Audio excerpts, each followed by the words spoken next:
You're getting nothing but truth with Crane Durham on AFR Talk. The death of al-Awlaki marks another significant milestone in the broader effort to defeat al-Qaeda and its affiliates. Furthermore, this success is a tribute to our intelligence community and to the efforts of Yemen and its security forces, who have worked closely with the United States over the course of several years. Al-Awlaki and his organization have been directly responsible for the deaths of many Yemeni citizens. His hateful ideology and targeting of innocent civilians has been rejected by the vast majority of Muslims and people of all faiths. And he has met his demise because the government and the people of Yemen have joined the international community in a common effort against al-Qaeda. Al-Qaeda in the Arabian Peninsula remains a dangerous, though weakened, terrorist organization. And going forward, we will remain vigilant against any threats to the United States or our allies and partners. But make no mistake, this is further proof that al-Qaeda and its affiliates will find no safe haven anywhere in the world. Welcome back to Crane Durham's Nothing But Truth AFR Talk. But right now, we go to the contributing editor of FamilySecurityMatters.org. He is the author of The Confrontation, Winning the War Against Future Jihad. He is also author of The Coming Revolution. This is his latest book, The Struggle for Freedom in the Middle East. He is a professor of global strategies in Washington, D.C., and he advises members of the U.S. Congress and European Parliament on issues related to Islamic terrorism. Dr. Waleed Phares. Thank you for having me. Yes, well, we look at the killing of al-Awlaki, and we would think, okay, some are saying this is vindication for President Obama and his approach to the war. Your thoughts? Is this President Obama's approach to the war, or this is America's approach to the war? I mean, of course, since al-Qaeda attacked the United States, all administrations, all bureaucracies, by mandate, by American mandate, had to go after al-Qaeda and destroy it and go after any jihadi leader who was planning against us. So why this politicization? Meaning, should there be another president, he would not go against al-Qaeda? This logic is more of a domestic consumption. Reality is that al-Awlaki was dangerous on two levels. Level number one, he was rising within the realm of the al-Qaeda International as capable of coordination. He had people following him in Yemen. He had people, in Somalia. Remember the Abdul Muttalib case, the Christmas Day bomber. He was from Nigeria. So indeed, this was a very important international coordinator of operations against the states. But second, and more important, he was American, and he had American citizens working with him.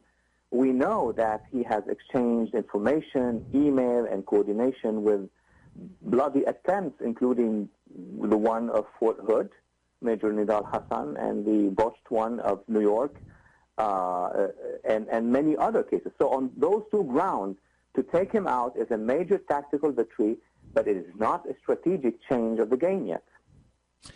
When we think of al-Qaeda, some people have compared it to what a terrorism organization like the Mafia. You disagree. Why? Because the Mafia has calculations of Mafia. Mafia does not have an ideology. They don't want to do a regime change. They don't divide the world between infidels and non-infidels.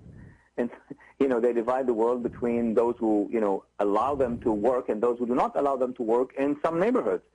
Al-Qaeda is an international jihadist movement that wants to bring down 21 Arab countries, 52 Muslim states, and then continue with their push within the West. That is not, the Mafia. Second, the Mafia can be deterred. Mafia or criminal networks or anything non-jihadist can be deterred by mutual assured destruction or by overwhelming force or by elimination of leaders. That's true. In the war against al-Mafia, you eliminate a number of leaders, they understand, they stop. But in the war with al-Qaeda or any jihadist, you eliminate leaders, what do you think the reaction of the jihadist is? Oh, we are deterred, it's going to be our role. in the essence of their indoctrination, what they say is everybody who's killed in the war against the infidels, that will be us, ascends where he should go, and that's a signal for us to come and take over. So there is no deterrence of al-Qaeda or the jihadists just by killing the leaders. What you need to do is do that on the one hand, and on the other hand, win a war of ideas. Stop the next generation of being indoctrinated. Is it our inability to engage in the war of ideas and do so honestly because of issues like political correctness and the politicization of the entire war? That's true. We haven't even begun a real war of ideas in the last 2-3 years of the Bush administration. We have actually disengaged from the war of ideas under this administration. We cannot win any war on terror. Let me be very clear about it. Maybe the clearest over the past 3-4 years I've been engaging with you in discussions. We can simply not win a war against the jihadi terrorists without defeating their doctrine by making sure that the next generation is not indoctrinated. It's mathematical. If we allow them to produce those minds while we are eliminating the leaders, we are basically going nowhere. There's a factory producing jihadists. We are killing the jihadists. We're not destroying the factory. So as long as we are in this direction, we're not going to win this war. So when you hear that we are removing videos from YouTube and have removed YouTube videos, and we look at what we've seen in I forgot the name of the publication, but it's a basic jihadist magazine on getting involved in celebration of jihad, what you're saying is we don't necessarily need to play the game of trying to block out the message. We need to confront the message. Well, my friend, historically, the more you want to repress an ideology, the more it grows. Mm-hmm. Actually, the best way to fight the jihadists, let them say whatever they want, but have the anti-jihadists talk. What you can do in this case is have the anti-jihadists in their own societies play the antidote so that the next generation have a choice. They look here and they see the caliphate people, and they look here and they see the democracy people. Let them make the choice. What's happening right now is that on the one hand, you're not giving an alternative in the Arab and Muslim world. All what we're talking with are the Muslim Brotherhood. On the other hand, we are killing leaders. So this strategy is going nowhere. And if you look at the numbers, Crane, over the past 2, 3, maybe 4 years, the number of jihadi recruits and homegrown and around the world is simply increasing. We are celebrating the killing of bin Laden. Yeah, but 10 years later, this is Grandpa bin Laden. This is not the bin Laden that attacked us. We are, of course, celebrating the elimination of al-Awlaki. But how many al-Awlakis this guy has produced? The public, tend to forget that, or the media is not very helpful. We've talked about this before, but we've seen revolutions, the Arab Spring. Those have offered opportunities, but a vacuum has been created in the sense of the power base and coming in and identifying groups.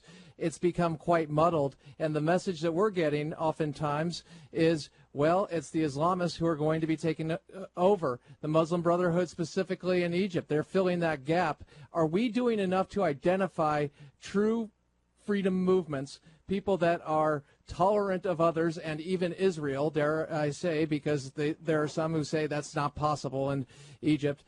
Bottom line, are we doing enough to support those who desire to be free against the Islamists who are stepping in and soaking it up the power? Crane, we're doing the opposite. If we were trying, I would say, okay, we try. If we're doing mediocre, I'll say that's what we can do. We are actually doing the opposite, meaning we, the decision makers, this administration and some in Europe, are just doing the opposite.